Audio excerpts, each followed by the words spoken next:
So, I see a lot of posts each month inside our Facebook group, Creative High School English, asking for text recommendations for different courses. What's the best book? Somebody might ask, for ninth graders. What's the best short story for 10th graders? What's the best performance poetry for seniors? I love this type of conversation because we all make discoveries at our local libraries and bookstores in our own little internet corners. You may not know about my absolute favorite yet, and I may not know about yours. With that in mind, today on the podcast, I'm going to share my top favorite recent discoveries. This is going to be my rather long answer to the next post I see asking for a great course title to explore this summer. Have you been wondering how to integrate a graphic novel into your curriculum? Maybe you want to try one as a whole class text, or maybe launch some book clubs? Oh, good. I'm now opening the doors to my free summer workshop, Camp Creative. Over the course of 1 week, I'll give you everything you need to banish your anxiety over getting started or going deeper with graphic novels. Get ready to see your students thrive with this accessible genre. Each day, you'll build your creative confidence and your graphic novel unit. Just as in Camp Creative's past, each day's training, packed with resources and tips, will arrive in your inbox, ready for you to explore when you have time. Get ready to scratch. Figure out that whole graphic novel thing off your long-term to-do list, because you're about to get everything you need for success and a fun community to dive in by your side. You'll find the link to sign up in the show notes today. I can't wait to work with you inside this free summer session. All right, so we're going to go through 3 different categories of texts. We're going to start with short texts to consider. These might be things you would pair with other texts, or maybe you just need like one more short story or one more poem. Then we're going to talk about graphic novels, and then we're going to talk about just some longer texts like full book texts. Okay, so first of all, let's talk about the short pieces, poetry, short stories. I wanted to start with Amanda Gorman because I think we all know about Amanda Gorman's poem, The Hill We Climb, right? She did that for the inauguration. It was absolutely stunning. Maybe you're already teaching it, or maybe you're teaching her kind of second one that was similarly famous called A New Day's Lyric. Those are both amazing things to include in your course, but she has a lot of other things going on. She has a really cool video project called Earthrise, which is well worth checking out. She wrote a tribute poem for Simone Biles that could be really fun to do in class and pair it with your own tribute poem. She has a children's book you could look at. I'm planning to focus on her work for a whole month in the Lighthouse this year, and I think there's so much more to her than that inauguration performance, and it would be really fun to dig a little deeper and dive into her work in class. All right, a couple more poets. Mel Alter Smith from Teach Living Poets introduced me to Harry Baker this year, and I am so impressed. I watched his TEDx talk in which he shared some of his sort of award-winning poems, and they are just astounding. I love Paper People, and I love the poem that he did about prime numbers that fell in love. They are both outstanding, and they would be such good hooks for students. The other poet she introduced me to this year that I really am enjoying is Ada Limon and her poem, Instructions for Not Giving Up in particular. This comes from a collection of hers called The Carrying. Ada Limon was a poet laureate for the United States. Maybe she actually still is. I'm not sure if she's like the most recent one, but she's outstanding, and I love Instructions for Not Giving Up. So I want to recommend that poem. Then a couple of short stories. I don't know if I've ever mentioned it before. I just put it into the AAPI Heritage Month display. But Ken Liu's short story, The Paper Menagerie, is just amazing. It's perfect for a short story unit or as a pairing for any unit that's about like parent-child relationships or identity or immigration. The story is about a son and his relationship to his mother and these beautiful little paper animals that she makes for him and brings to life, and kind of how those animals represent his relationship with her and how he eventually sweeps them aside. And it's it's stunning and sad, and definitely deserves a place in your curriculum if you need a contemporary short story. The other one I really like, which is maybe more attuned to middle schoolers, is Matt De La Pena's short story, How to Transform an Everyday Ordinary Hoop Court. This is a fun read. It's a nice hook for students who love sports, but there's more to it than that. A boy who loves basketball and wants to play with these incredible players at a gym encounters a lot of obstacles along the way to getting to play with them. And it's complex, and he learns a lot about himself and his father along the way. But in the end, it all wraps together in a really interesting way. Okay. Now let's talk about some graphic novels to consider for your curriculum. This has been like graphic novel year for me. I have been meaning forever to read a bunch of graphic novels, figure out which ones are best for the classroom, figure out how to teach them. And this was the year that I did that. And hopefully you're already signed up for Camp Creative. If you're listening to this live, it's in 2 weeks now. Where we're going to dive into all this. But I can tell you a little bit about some of my favorites that I read this year right now. Let's start by talking about adaptations of classics. It's kind of amazing how many adaptations of classics there actually are. You will find classic adaptations of books like The Giver and Fahrenheit 451, and just so many popular titles for the classroom. But in particular today, I want to recommend Gareth Hines' classic adaptations. I got to interview him on the podcast during the winter.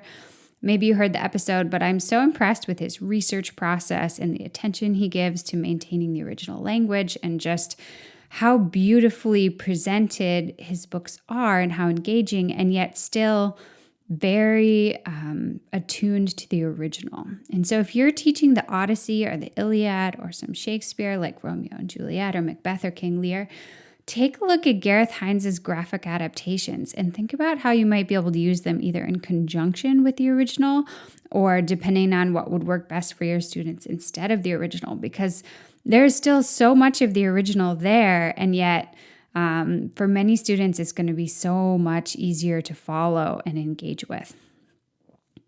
All right, then if you're looking for a great book for a 9th or 10th grade class, I'm going to recommend Jason Reynolds' Long Way Down. And this is, in my opinion, equally good as a graphic novel or just in its text form.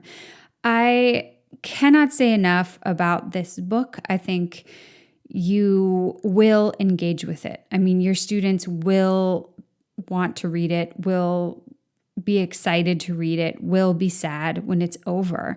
I hear this repeatedly from teachers all over the place. Oh, my students loved Long Way Down. That's what I always hear. I'm still waiting for any teacher to say, my students didn't like it. And, don't take that as a challenge. It's not that I want to hear that. I'm thrilled. Jason Reynolds, I feel like, is just one of the universe's gifts to ELA and the English classroom. Now, if you've got middle schoolers and you're looking for a great graphic novel, then I am going to recommend Jerry Craft as a wonderful author for you. I thought New Kid was absolutely fantastic. It's my middle school pick of the year. And I've heard that his latest School Trip is also just incredible. I don't have it yet because I haven't been back to the US since it came out, but I'm excited to read it. And in the meantime, I really, really recommend New Kid. So if you're teaching middle school, you're thinking about adding a book, take an hour and a half and read New Kid. It's really good. It's really worth reading and considering. All right, then for older students like 11th, 12th, my picks this year would be The Dark Matter of Mona Starr, which I talked about in a short podcast a couple weeks ago, and Dragon Hoops by Jean Luen Yang. Both are fantastic for different reasons. Yang digs really deeply into the history of the basketball program at the school where he's a teacher, and he himself is in the graphic novel as a character, which I found really interesting. And then in the graphic novel, he's like researching the basketball team and trying to understand it and tell its story. And so there's some kind of frame narrative and meta stuff going on there, which is fun to talk about with kids. But also, even if they don't like basketball, it's a really interesting story. He goes so deep with the life stories of the different players and coaches and sort of the overall arc of the program. It's a great book. There is a little bit of mature language in it, so you'd want that heads up. I think there's like 2 swear words. Those didn't feel offensive to me. They weren't swear words that made me sort of feel shocked. They were just like quick demonstrations of language that maybe characters in the book were using. But, good to know.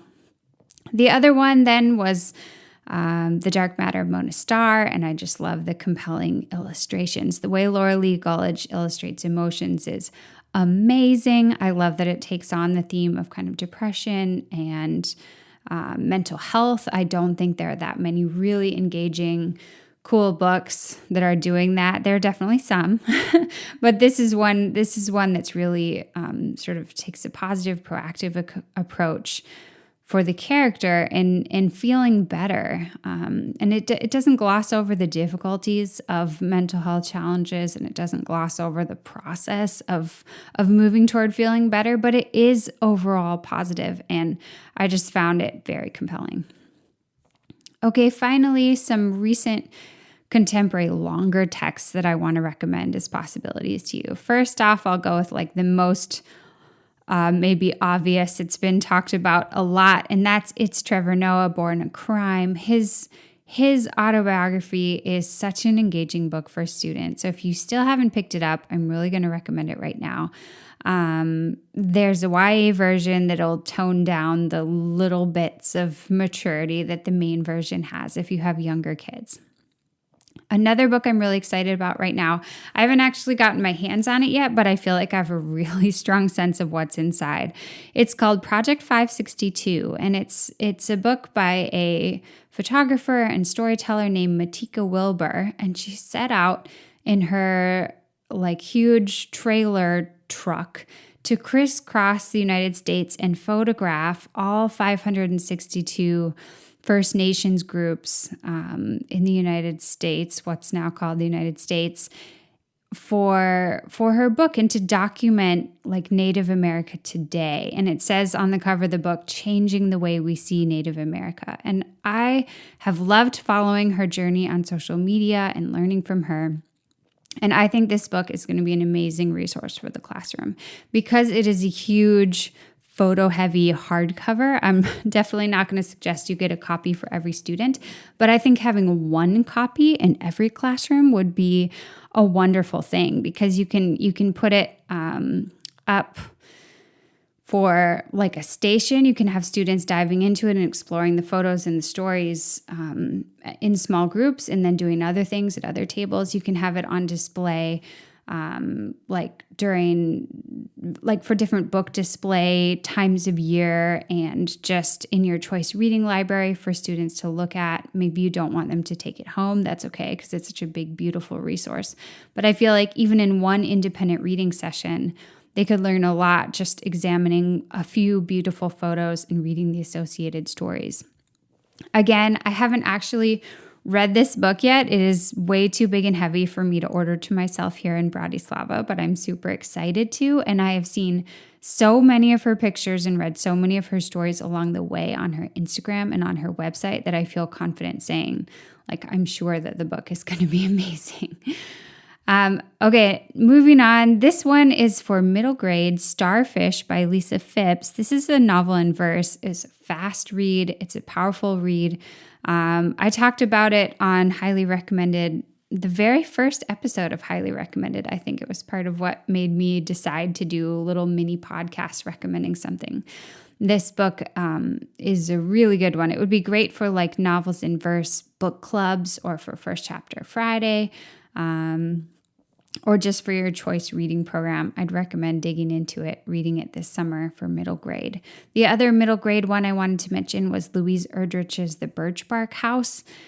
This story is so beautiful. It's very lyrical at first. There's a young girl growing up in an indigenous village, kind of in the northern central United States. And you just see her life. You see her family. You see her struggles with her siblings. You see what she's learning, how she's feeling connected to nature and her community. And gradually white settlers are moving into the area. And she kind of documents that a little bit. They come in at the fringes of her life. And then smallpox hits her village, and the story really kind of rips apart and becomes very painful and very emotional. But in the end, like there's a hopeful end. And I'm not going to give away what happens. I want you to have the experience of reading it, but it's a beautiful, powerful book, and I would really highly recommend it. Louise Erdrich is such a remarkable writer, but I think a lot of her books really, I don't know that I would choose them for the secondary audience. I think they're more the college level. But she has written some of these YA for middle grade, and Birch Bark House is one that I would really recommend. It was even a National Book Award finalist. Having been written, in my view, for young people, I love that it was a National Book Award finalist. All right, last but not least, I want to talk about Where the Crawdads Sing. Did you read this one? It has been on the front of every display and a poster in the window of every bookstore, even here in Bratislava for a long time. So probably you've already read it, but I'm going to just sort of bring it to your attention as a possibility for class and not just as a personal read, especially if you have older kids, maybe 12th graders. Maybe 11th. I'm not sure. When I first started it, I was too sad. I found it, I just didn't want to read something that felt like it was going to be that sad. But my husband was like, no, you have to get through that part. You have to keep reading. It's an amazing book. And so I sort of forced myself through the deeply sad part at the beginning where the little girl keeps being abandoned by people, and get into the rest. And it's really nothing like any other book I've read. The way it mixes, real science and attention to what's happening in nature with a strong fiction element, beautiful characterization and depth of story, and then the thriller element. And again, this is something that I just don't really read. You won't get recommendations from me on thrillers. I don't read mystery. I don't read suspense. I don't read scary books. I just don't like it. And yet somehow the way this all came together was so startling and unexpected. I just think it could be a really great book for mature students who are ready to handle it. It's so unusual and so fascinating to look at the blend of genres.